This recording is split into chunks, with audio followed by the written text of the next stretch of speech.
ఆయన అధికారంలోకి వచ్చేసరికి జూన్ 12వ తారీఖు సరిగ్గా 2 రోజులకు ముందు కేంద్రం నుంచి వచ్చిన డెవల్యూషన్స్ కూడా 5,655 కోట్ల రూపాయలు కూడా అప్పటికే ఆయనకు వచ్చుంటాయి. మొత్తంగా 7,800 కోట్ల రూపాయలు అప్పటికే ఆయనకు అందుబాటులో ఉన్న పరిస్థితులు. అయినా కూడా ఆయన డ్రామాలాడుతూ ఓట్ ఆన్ అకౌంట్ బడ్జెట్ మాత్రమే ప్రవేశపెడుతూ, అసలు ఓట్ ఆన్ అకౌంట్ అనేది ఎవడు దేశ చరిత్రలో జరగదు. ఇట్లా రాష్ట్ర చరిత్రలో ఎప్పుడు జరగలేదు, దేశ చరిత్రలో కూడా ఎప్పుడు జరగదు. 12 నెలల కాలానికి బడ్జెట్ అనేది ప్రవేశపెడతారు. 7 నెలల కాలం ఓట్ ఆన్ అకౌంట్ బడ్జెట్ ప్రవేశపెట్టడం అన్నది ఏ దేశంలో, ఏ రాష్ట్రంలో ఎప్పుడు జరగదు, దేశంలో ఎప్పుడు జరగదు. ఒక చంద్రబాబు నాయుడు గారి హయాంలో మాత్రమే ఎన్నికలలో తాను ఇచ్చిన మాటను ఎక్కడ ప్రజలకు తెలిసిపోతుందో, అబద్ధాలు అనేది ఎక్కడ బయటపడుతుందో, ప్రజలు ఎక్కడ రోడ్డు మీదకి వచ్చి గొడవ చేస్తారో, ఆ పథకాలకు సంబంధించిన కేటాయింపులు కనపడకపోతే అనే భయంతో అప్పులు ఎక్కువ ఉన్నాయి, రాష్ట్రం అతలాకుతలము అని చెప్పి తాను చెప్పాలనుకొని, అబద్ధాలు చెప్పాలనుకునే దానికి ఊతం కల్పించుకునే దానికోసం ఓట్ ఆన్ అకౌంట్ బడ్జెట్ను 7 నెలల పాటు నడిపిస్తూ ఉన్నాడు.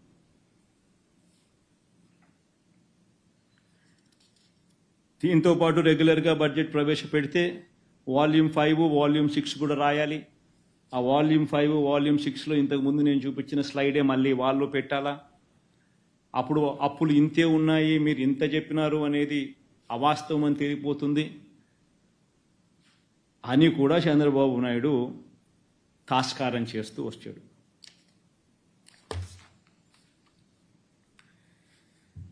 ఇవన్నీ ఆర్థిక విషయాలకు సంబంధించి చంద్రబాబు నాయుడు గారు చేస్తూ ఉన్న వైట్ పేపర్ కాదు, అది తప్పుడు పేపర్లు. ఆ తప్పుడు పేపర్లకు మేము ఫ్యాక్ట్ పేపర్లను మేము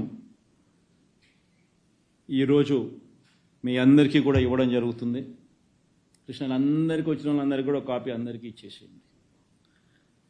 కంపేర్ చేయండి, ఎవరు వాస్తవము ఎవరు కాదు అనే చూడండి. ప్రజల దృష్టికి వాస్తవాలు తీసుకొని పోయే ప్రయత్నం చేయండి. ఎందుకంటే ఇది మన బాధ్యత కూడా. ఈ రకంగా గవర్నమెంట్లో ఉన్న వ్యక్తి తాను చెప్పిన మోసాలకు, తాను చెప్పిన అబద్ధాలకు తాను ప్రూవ్ చేసుకునే దానికోసం, తాను జస్టిఫై చేసుకునే దానికోసం, తాను బయటపడేదానికోసం, తన మోసాన్ని ప్రొపగేట్ చేసుకునే దానికోసం లేని అబద్ధాలను, లేని లెక్కలను చూపించడం, ప్రొపగేట్ చేయడం ఇటువంటి విషయాల మీద, ధర్మం అధర్మం మీద ఖచ్చితంగా మీరు ధర్మం వైపు ఉండవలసిందిగా మిమ్మల్ని అందరినీ కూడా కోరుతా ఉన్నాను. ఈ చంద్రబాబు నాయుడు గారు ఈ సబ్జెక్ట్ డైవర్షన్లో ఎక్స్పర్ట్స్ కాబట్టి ఈ మధ్యకాలంలో మీ అందరికీ కూడా అర్థమయ్యే విధంగా ఇంకోటి కూడా చేసింటాడు. మదనపల్లిలో సబ్ కలెక్టర్ కార్యాలయంలో జరిగిన ఘటన కరెక్ట్గా గుర్తుందా మీ అందరికీ? కరెక్ట్గా ఆ రోజు వినుకొండలో రషీద్ అని ఒక అబ్బాయిని అతి దారుణంగా రోడ్డు మీద కత్తితో నరికి మరి అన్యాయంగా, అసలు చెయ్యి అయితే పడి పక్కన పడి ఉంది. అంత అన్యాయంగా చనిపోయిన ఘటన మీద, నరికిన ఘటన మీద నేను వినుకొండకు పోతా ఉన్నా ఆ కుటుంబాన్ని చూడడానికి, చంద్రబాబు నాయుడు గవర్నమెంట్ని ప్రశ్నించడానికి. ఆ ఘటన చేసిన వ్యక్తి ఎమ్మెల్యే భార్యకు, సాక్షాత్ ఎమ్మెల్యే భార్యకు కేక్ తినిపిస్తా ఉన్నాడు.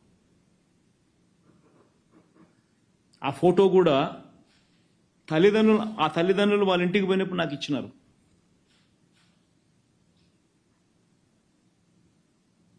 ఎమ్మెల్యేతో చంపిన ఆ వ్యక్తి పక్కనే నిల్చొని ఉన్న ఫోటో, తెలుగుదేశం పార్టీ ఇతర నాయకులతో ఆ మనిషి కలిసి దిగిన పక్కనే ఉన్న ఫోటో, ఇవన్నీ నాకు ఆ కుటుంబ సభ్యులు ఇచ్చినారు. అయినా కేసులో వాళ్ళు ఎవరి మీద కేసులు పెట్టలా పోలీసులు.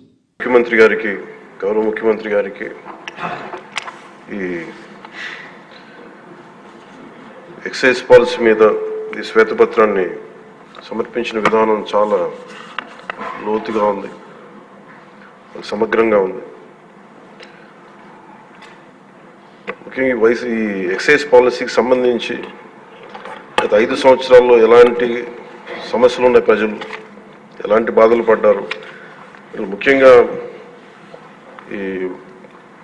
ఇలా కల్తీ సారా తాగి, ఇలాంటి ఇలిసిట్ లిక్కర్ తాగి, వారి ప్రైవేట్ బ్రాండ్స్ తాగి ప్రజలు ఏ స్థాయికి వెళ్ళిపోయారు అనేది ప్రత్యక్షంగా నేను కూడా చాలా నా దగ్గరికి వచ్చి చాలా సమస్యలు చెప్పుకున్నాను. ప్రజలు ముఖ్యంగా గుంటూరు నుంచి ఒక బాధితురాలు వచ్చి భర్తను తీసుకొచ్చింది.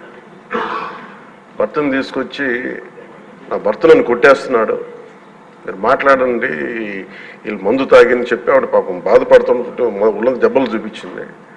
భర్తను అడిగితే భర్త ఏమన్నాడంటే, నేను ఎప్పుడు ఇలా చేసేవాడిని కాదు, మందు తాగగానే నాకు అట్లా అయిపోతుంది, ఇది నర్వస్ డిజార్డర్ వచ్చేస్తుంది, న్యూరలాజికల్ డిజార్డర్ వచ్చేస్తుంది అనేది తర్వాత దీంట్లో తెలియదు అధ్యక్ష. పూర్ణ ఒకసారి అంటే ఇది ఇంకా విష్ణుకుమార్ రాజు గారు చెప్పినట్టుగా ఇది ఇంకా 3,000 కోట్లుగా చాలా లోతైన దోపిడీ జరిగింది. దీంట్లో లాస్ ఆఫ్ కన్సిడరబుల్ రెవెన్యూ దాదాపు 18,860 కోట్ల 51 లక్షలు అనేది ప్రాథమికంగా తేలింది. దీంట్లో అంటే ప్రజలకు కావాల్సిన డబ్బు, ప్రజలకి రావాల్సిన డబ్బు ఇవన్నీ కూడా ఎక్కడికి వెళ్ళిపోయినాయి.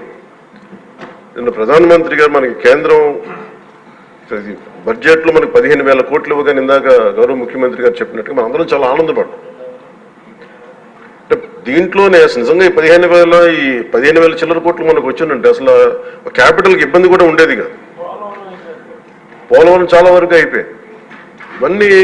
ఇవన్నీ పక్కన పెడితే అధ్యక్ష, నిన్న రివ్యూ చేస్తా ఉంటే ఒక 20,000 తీసుకున్నాడు ఒక అధికారి, మన ఏసీబీ వాళ్ళు తీసుకున్నారు, ఇంటర్ డిపార్ట్మెంటల్ ఎంక్వైరీ చేస్తాం అని చెప్పేది ఒక రివ్యూ ఏదో కేసు గురించి చదువుతా ఉంటే తనకి కాంపెన్సేషన్ రావాలి, తనకి కోర్టుకి వెళ్ళారు. అది మాట్లాడుతున్నా ఒకటే అనిపించింది, ఒక చిన్నపాటి ఉద్యోగి తప్పు చేస్తే 20,000 రూపాయలు లంచం తీసుకున్నాడని చెప్పి లంచం తీసుకున్నందుకు ఏసీబీ ఎంక్వైరీ ఉంది, లేదంటే డిపార్ట్మెంటల్ ఎంక్వైరీ ఉంది. అలాంటిది రాష్ట్ర వ్యవహారాలు నడిపే ముఖ్యమంత్రి కానీ వారి సంబంధిత సభ్యులు కానీ స్టేట్ ఎక్స్చెకర్కి 18,860 కోట్ల రూపాయలు పైచిలకు ప్రప్రథమంగా ఇక్కడే మనకి తేలుతూ ఉంటే వీళ్ళు శిక్ష పడకుండా ఎలా తప్పించుకుంటారు? శిక్ష పడాలి. మనకి నైతిక బలం, నైతిక హక్కు ఎలా ఉంటుంది అధ్యక్ష? మనకి ఒక అధికారి 20,000 రూపాయలు నువ్వు తప్పు చేశావని చెప్పి ఏసీబీకి పట్టిస్తున్నావు.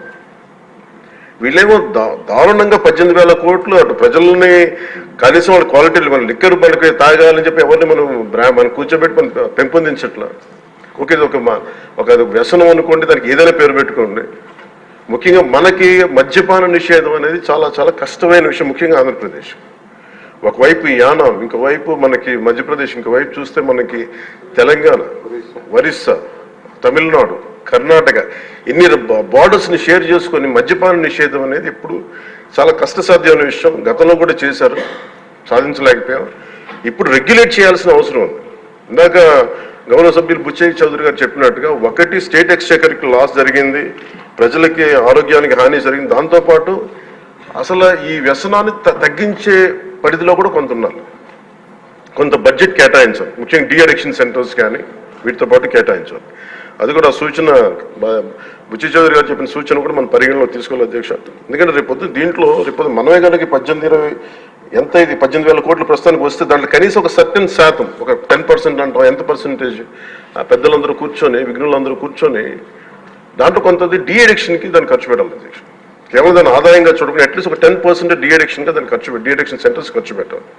కానీ అన్నిటికంటే కూడా ఈ రోజున మన గౌరవ ముఖ్యమంత్రి గారు చెప్పింది, వీళ్ళని ఎలా ఇన్వెస్టిగేషన్ అంటే అలిగేషన్స్, దీంతో ఎండ్ అయింది ఈ ప్రజెంటేషన్. ఇదే కనుక ఈ రోజున మనకి క్లాప్ మిత్రాస్కి ఈరోజు డబ్బులు లేక, వారికి అలాగే పంచాయతీ బోర్డులో దాదాపు 9 నెలల నుంచి మనకి జీతభత్యాలు లేక ఒక 59 మంది నలిగిపోతాం. అలాగే ఫీజు రీఎంబర్స్మెంట్ లేక విద్యార్థులు నలిగిపోతా ఉన్నారు.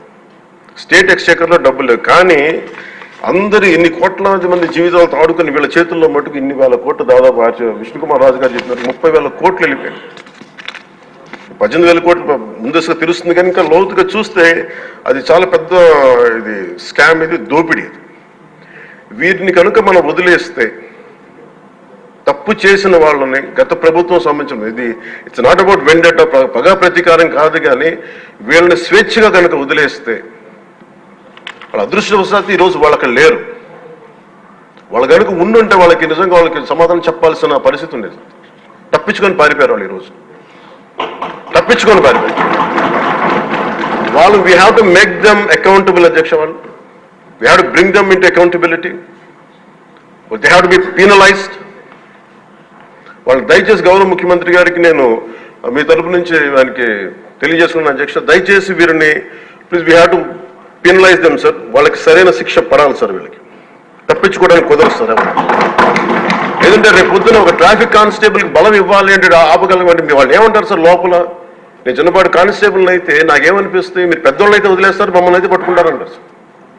మనకు రూలింగ్కి, గవర్నెన్స్కి, అడ్మినిస్ట్రేషన్కి నైతిక బలం పోతుంది అధ్యక్ష. ఐ రిక్వెస్ట్ యూ, నేను మిమ్మల్ని నేను ఉద్దేశించి అందరినీ హౌస్ మెంబర్స్ గౌరవ సభ్యులందరినీ గౌరవ ముఖ్యమంత్రి గారిని అడుగుతున్నాను అధ్యక్ష మీ ద్వారా. They have to be punished and they have to be penalised whoever they are.